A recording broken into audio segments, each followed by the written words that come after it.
فی الوقت میں آپ حضرات کے روبرو اہل حدیث کا منہج، اہل حدیث کا عقیدہ، اہل حدیث کی دعوت اور اہداف و مقاصد اور نصب العین، اس پر چند باتیں پیش کروں گا۔ اور یہ تمام باتیں میری جمعیت اہل حدیث کے دستور اساسی مرکزی جمعیت اہل حدیث ہند کے روشنی میں پیش کی جا رہی ہے۔ امید کہ آپ تمام حضرات جمعیت اہل حدیث کے دستور کو پڑھیں گے۔ اکثر لوگ یہ جانتے ہی نہیں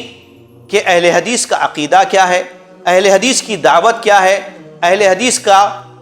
مقصد کیا ہے، نصب العین کیا ہے، اس کے اغراض و مقاصد کیا ہے، جمعیت کس چیز کا نام ہے اور جماعت کسے کہتے ہیں۔ اسی وجہ سے لوگوں میں بہت سارے اختلافات پائے جاتے ہیں۔ یہاں میں آپ تمام کو یہ بھی بتاتا چلوں کہ اہل حدیث کہلانا یہ شرف کی بات، یہ عیب کی بات نہیں۔ بہت سارے لوگ اپنے آپ کو جب تعارف کروانے کا موقع پیش آتا ہے، اس وقت وہ اپنی پہچان کو چھپا دیتے ہیں اور یہ نہیں کہتے کہ ہم جمعیت اہل حدیث کے رکن ہیں، ہم جمعیت اہل حدیث کے فالوور ہیں۔ اس کی وجہ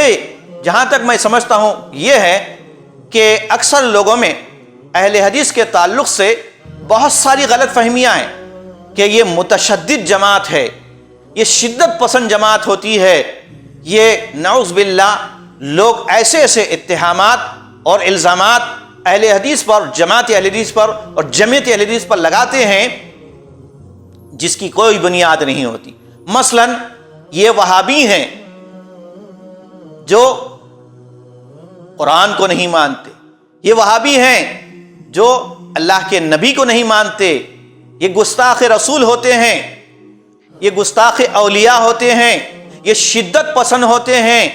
یہ کٹر پندی ہوتے ہیں، اور بعض تو نعوذ باللہ یہ بھی کہتے ہیں کہ یہ بگڑے ہوئے ہیں۔ نہ جانے لوگ کہاں سے یہ باتیں کہہ دیتے ہیں۔ یاد رکھیے، جب تک کسی بھی جماعت کے بارے میں، کسی بھی منہج کے بارے میں، کسی بھی مذہب کے بارے میں اور کسی بھی مسلک کے بارے میں آپ کو علم نہیں ہے، آپ نے اس کی تحقیق نہیں کی ہے، تو آپ کو یہ اختیار نہیں ہے کہ کسی بھی جماعت اور کسی بھی مذہب کے بارے میں آپ اپنی زبان چلائیں یا منہ کھولیں یا کچھ تحریر کریں، کیونکہ اللہ تعالیٰ نے قرآن میں فرمایا کہ اگر تم لوگ دیگر مذاہب کے ماننے والوں کو برا بھلا کہیں گے تو وہ لوگ جواب میں نعوذ باللہ اللہ تعالیٰ کو برا بھلا کہیں گے، اور آج یہی کچھ ہو رہا ہے۔ اللہ تعالیٰ نے فرمایا تم لوگ اگر اللہ تعالیٰ کے بندوں کو جو مختلف ادیان میں، مذاہب میں بٹے ہوئے ہیں، ان کو اگر گالی گلوچ کرو گے، برا بھلا کہو گے اور ان پر تہمتیں لگاؤ گے، الزامات لگاؤ گے، تو یاد رکھو لوگ دشمنی میں، عناد میں اور تعصب میں، تنگ نظری میں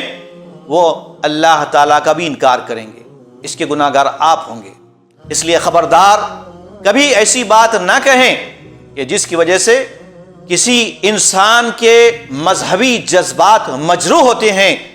دل کو ٹھیس پہنچتی ہے، اس لیے کہ عقیدے کا معاملہ بہت نازک ہوتا ہے، بہت حساس ہوتا ہے۔ ہر آدمی اپنے اپنے عقیدے کے مطابق، اپنے اپنے منہج کے مطابق وہ زندگی گزارتا ہے اور اسی میں وہ مگن ہے۔ قرآن میں اللہ تعالیٰ نے صاف کہا کہ کل حزب بما لدیہم فرحون، ہر حزب، ہر جماعت، ہر فرقہ، ہر ٹولی وہ اپنے عقیدے اور نظریے میں مگن ہے۔ گویا ہر مذہب کا ماننے والا اپنے آپ کو حق پرست سمجھتا ہے